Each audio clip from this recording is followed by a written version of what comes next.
From dazzling the tables with jaw-dropping plays to crossing lines that turned fans to foes, I'll take your money. here's how this poker star became one of the most despised names of the poker world in days. Curious about how he stooped so low? Buckle up as we're diving deep into the drama you're looking for. Who is Howard Lederer? Let's start off with introducing the main character of the plot, Howard Lederer. Thanks to the nature of the poker business, everyone is already aware that there have been quite a few famous characters whose careers took the wrong turn owing to some bad, rather idiotic moves. Very unfortunate for him, but Howard Lederer is one of them. And not just one of them, the guy made history with one of the darkest scandals we have ever seen in poker. Lederer is a poker player who went from being one of his best and most famous gamblers of his generation to the darkest character of the poker world. Howard became the bad guy in no time. But the question is, what exactly happened that ruined his career in poker, that too in an instant? We'll be revealing all the secrets behind this unexpected and sudden downfall. But before we do, let's get into some of the backstory. Born on October 30th, 1964 in Concord, New Hampshire, Howard Lederer is someone poker wouldn't be able to forget too soon. He comes from a family of card enthusiasts. His sister Annie Duke is also a professional poker player who has several notable wins to her name. Richard Lederer, his father, has had a big influence on Howard early in life. As Howard mentioned in many of his interviews, his father was the main reason he got interested in games of chance and strategy. While card games were something he chose to excel in later in life, his first love was chess. In fact, when attending Columbia College in New York, he stopped his academic career in order to become a professional chess player. Howard used to practice consistently, but could never hit the mark in chess.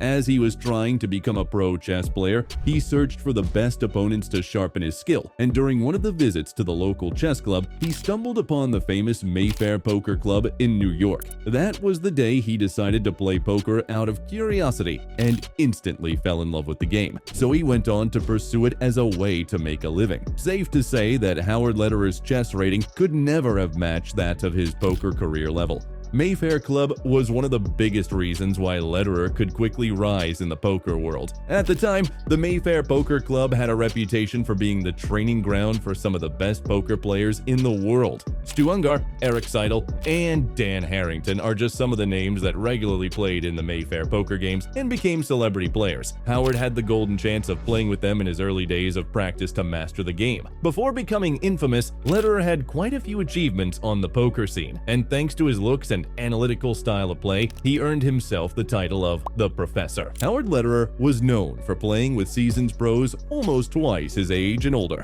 and the guy never failed to finish off each one of them. His psychological and mathematical intelligence in poker indeed got him the perfect nickname. Lederer started playing high-stakes games in the Mayfair Club back in the late 80s and built enough of a bankroll to try out his skills in games with even higher limits. So he decided to move to the gambling capital of the world, Las Vegas.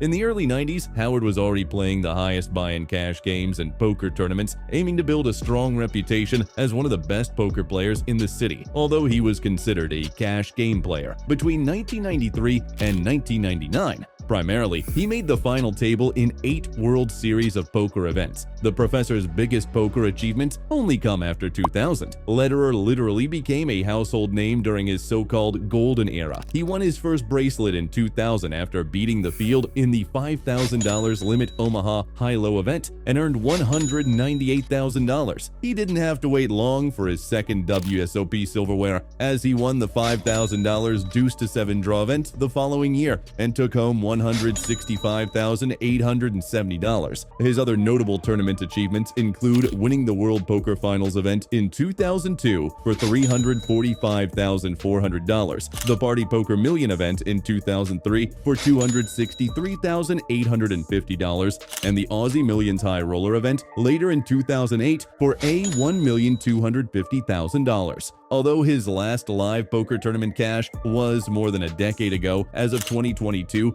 Lederer's live tournament winnings exceed $6,500,000 in total, with a staggering $1,587,702 coming from the World Series of Poker events. Safe to say that Howard Lederer was one of his generation's most successful poker players and earned money at the tables as well as away from it. By some estimates, Howard Lederer net worth is around $60 million. During his poker career, he remained at 198th place on the poker's all-time money list. Most of his wealth, however, reportedly started to come after starting Full Tilt Poker. It is believed that throughout the time he spent as the owner of the now infamous poker site, he pocketed a huge amount of over $40 million.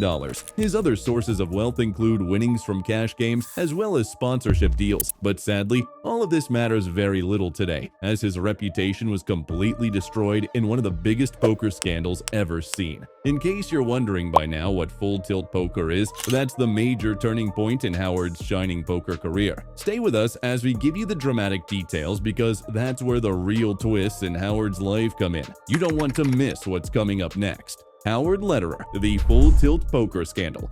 Buckle up to get into one of the darkest chapters of online poker games. The story begins back in 2004 when Lederer partnered with Chris Ferguson and 4 other prominent poker players to launch a new poker site, Full Tilt Poker, to promote online gambling for poker players abroad. Full Tilt's popularity skyrocketed overnight, and it soon became the second largest online poker platform in the world, after PokerStars. One of the main reasons for the quick success of this poker platform were professional poker players who promoted and played on the site. In its heyday, Full Tilt Poker was home to some of the highest stakes poker games in the world, popularly referred to as the nosebleeds. Full Tilt Poker, PokerStars, and Absolute Poker were the 3 most prominent online poker companies in the United States during the poker boom era. The poker software offered real money tournaments and cash games at a wide range of buy-ins and innovative variants such as Rush Poker. It also offered the chance to play against and watch the Team Full Tilt pros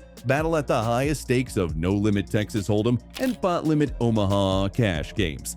The site's target market was mostly the US, so when federal authorities passed the Unlawful Internet Gambling Act, everybody was already speculating that the site would lose most of its customers and shut down.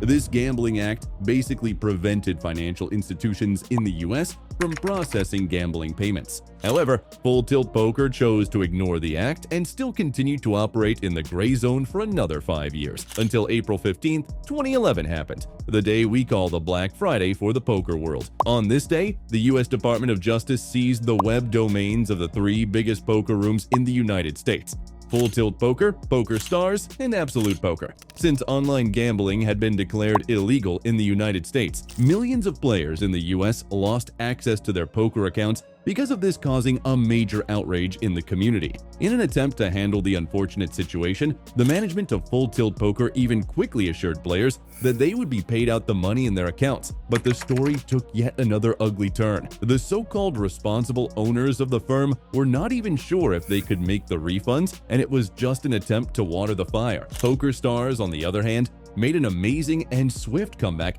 getting right back into business on time. Just a few days after the incident, but Full Tilt Poker had to take a back seat for longer. After several months of investigations into the site's operations, it was uncovered that the site operated on similar principles to a Ponzi scheme, using players' deposits and money to fund day-to-day operations, and using new player deposits to pay out withdrawals to existing players. The Department of Justice says the online poker site Full Tilt Poker was a big Ponzi scheme. It was supposed to have more than $400 million in player funds in it, but it only had about $60 million. Yet according to the DOJ, it was still paying millions of dollars to its owners.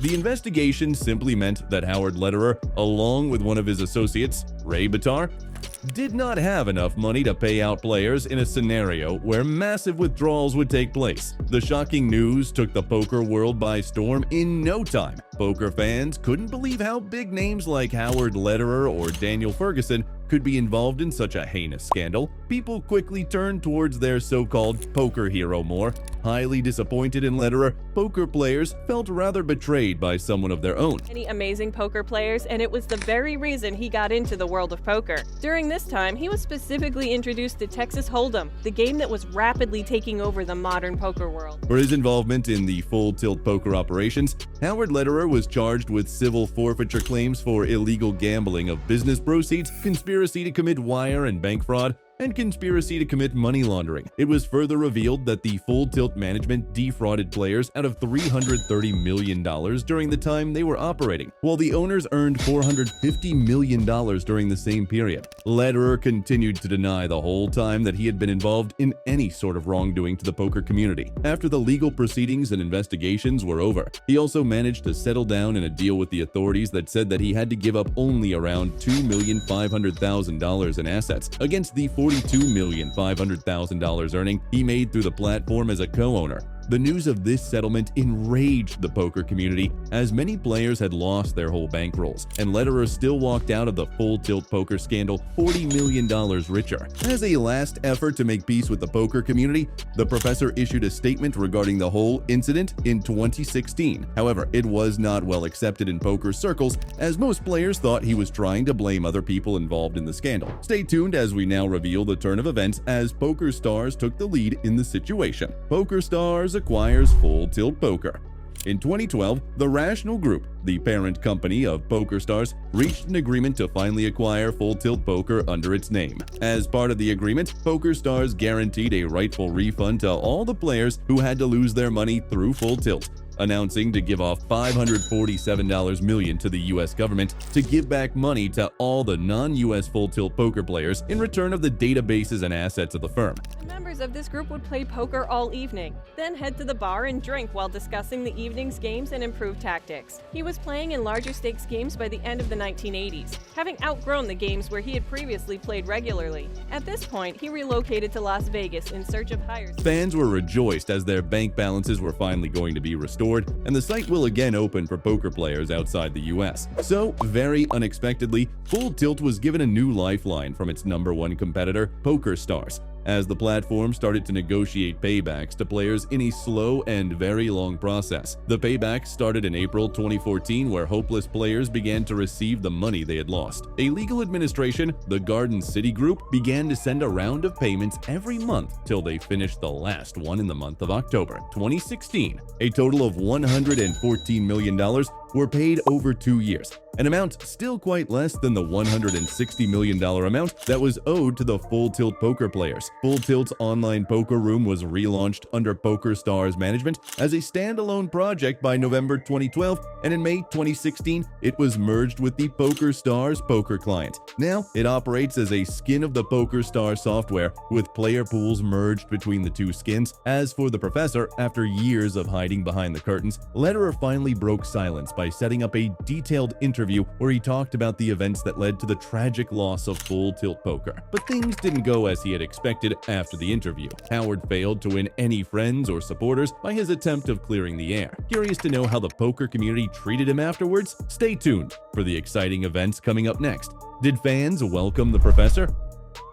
After the Full Tilt poker scandal, Howard Lederer felt extremely unwelcomed in the poker community, and why shouldn't he feel that way? There were hardly any players out there ready to have a game with him, since nobody actually trusted the guy like before. You see, when Full Tilt was started with notable poker personalities like Phil Ivey, Chris Ferguson, and Howard Lederer involved, fans gave up a lot of money thinking it was going into good hands. But they were soon proved wrong, as none of these players even tried to take responsibility after the tragic incident. Many heartbroken poker players, including Tom Dwayne, expressed how he got into quite a difficult situation after giving in too much at Full Tilt Poker. Dwayne claimed he had busted his account, and so didn't know what would happen next. I ended up losing a lot because I guaranteed that I'd give back all the money I made from Full Tilt. So that's going to cost me a bit, and then there are various friends that I had pieces of that have money online, but I actually busted my account when I was on the USO tour about a week beforehand, so. There were even players who came out to speak against the online platform and the way it was functioning. Hey, how you doing? Today, I lost a lot of money. It's bullshit. Total bullshit. It's Full Tilt Poker. That's what it's all about. Let's see. Alright. I deposited $50. That's it, just 50. I ran it up. I won a lot of satellites. I was in event 8 today of the F-tops. I was in event 9 of the F-tops. Then I have 500 left on the side. But guess what happens? Every fucking time I lose, it's a bad beat. Either it's I have kings and he calls me with ace 9 and it comes 2, 3, fucking 4, 5. How? Every fucking time? Every time. Or aces versus ace 6 and he rivers a fucking spade for a flush. How does he call that? How do these people know how to play? Like, seriously. I don't think half the people in this world know how to play. And there's another thing. Full tilt poker is totally rigged. It's a fucking joke. Me and my buddies play on there every day. And there's no fucking way how we could lose every time to a bad beat. We all play. We're all good poker players. We play good. We call the hands out every time. But it comes down to a fucking bad beat every fucking time. I don't know how many times ace king could lose to ace jack in a row. And odds are a fucking joke. There's no full tilt. Oh my god. It's just a plain fucking joke. Like, I don't know. It's a fucking joke. Well, anyway, my name on there is What's a Flop. I'll be back to play again. And fuck it, full tilt sucks. Fuck it, fuck it, fuck it. It's all bullshit and rigged. And most of the people on there are probably fucking bots, to be honest with you. Because no people make those fucking calls half the time. Because usually they're wrong and they hit miracles every fucking time. It's a fucking joke. So full tilt, fuck you. And everybody, have a nice day. And if you see me on there playing, just watch me. Because the bad beats is coming. And you can just sit there and laugh. Because I do it every fucking day. But have a good day. I'm out. Daniel Negreanu openly called Lederer and the co-owners idiots who didn't know how to handle such a firm. I feel the mistake they made was they didn't hire people to run a company the proper way. They were led by idiots. Really, I mean, you know, it's not the people's fault. Like, it's not, you know, people try to throw blame at people like Phil Ivey or John. It's not their fault. They were not the decision makers. You know, they did nothing wrong, if you will. It's people like Howard Lederer and Ray Batar, who's being named, you know, who are the ones that are really the buffoons, the arrogant idiots who totally screwed the players here and deserve all the venom they're getting plus about 1,000 times worse. How's that for honest? Moreover, Negreanu also criticized Lederer's interview harshly, stating that it was baseless with absolutely no explanation or responsible statements toward the situation. Personally, I think he came to his senses and realized that... I don't know. I don't know. But I don't know. I don't know. I don't know. But I don't know. I don't know. I have no recollection. I remember one time at a party. Was not going to be an answer that was going to cut. Well, first of all, throughout the interview, you know, I think a lot of people got the impression that Howard seemed annoyed, like he didn't really want to be there, like, oh, why am I even being asked these questions, when it was he himself who sought out this interview. And a lot of people, you know, believe this is out of character. This is who he was. This is one of the reasons that he, you know, burned bridges with a lot of people, because he speaks to people as if they're 4 years old. He's very condescending, arrogant, and feels like he knows more than everybody else. Overall, the response of the media to the Lederer's files remained quite negative. There was hardly anyone on the internet speaking in his favor. Overwhelmingly negative from the media. I've yet to read anything positive in the sense that, you know, like, good for you, Howard, well done. The media reviewed many of his statements as complete nonsense. One of the biggest inconsistencies is that when he's discussing the initial communication that Full Tilt put out right after Black Friday, when they assured the public that the player funds were safe, it doesn't really make sense for him to have thought that.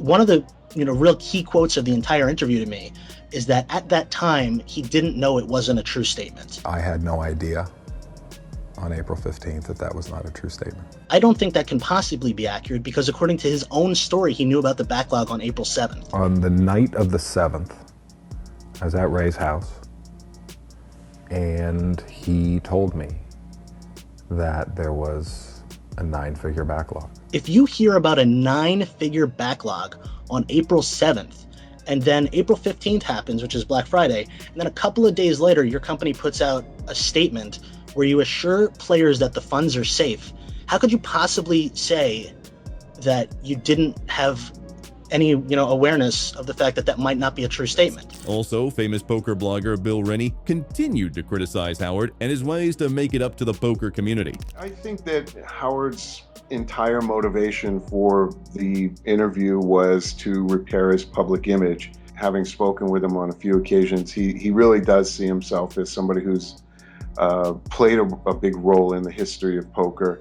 And I think it's somebody who would be upset to know that his legacy will be in the light that it was, at least it was before the interview. Here is how different poker players reacted and judged Howard's way to handle the situation. If Howard cared about the poker public being informed about these issues and having some transparency in the process, this would have happened a lot sooner than a year and a half after Black Friday. I was totally shocked that Howard had agreed to sit down and be interviewed on tape, because as a criminal defense attorney, my perspective is that he was a big part of what happened at Full Tilt, and I've stated before that I'm surprised that he hasn't already been indicted. I think the interview as a whole, as it was posted, tells a pretty thorough story. It's certainly not enough to write the definitive novel on the whole situation, but a lot of information there that people never heard before. Even though he didn't really say that much in the beginning and everyone is kind of mocking his avoiding discussing certain topics, I think that overall we realistically received far more information than anybody could have hoped for or anticipated, before actually watching the video. I certainly had my suspicions that if Howard were to do an interview, it would be structured for his benefit, and I just think that Howard is a smart and contemplative guy, and he has a lot of very expensive legal representation right now who are going to be advising him on how to do these interviews. From a lawyer's perspective, if I was his lawyer, I would never in a million years let him sit down and be interviewed on tape, and I think his lawyer is just a complete moron. Legal and game consultants also joined in and judged Howard big time.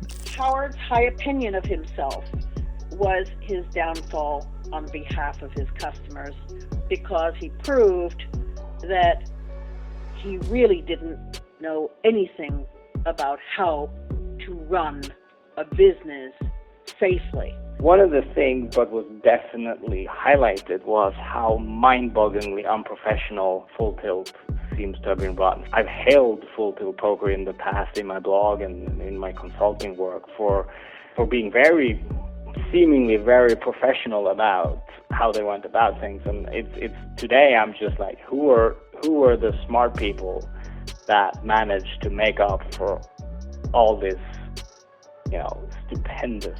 It's safe to say this guy lost his respect in the span of days, and nothing sort of worked out for him once he messed up.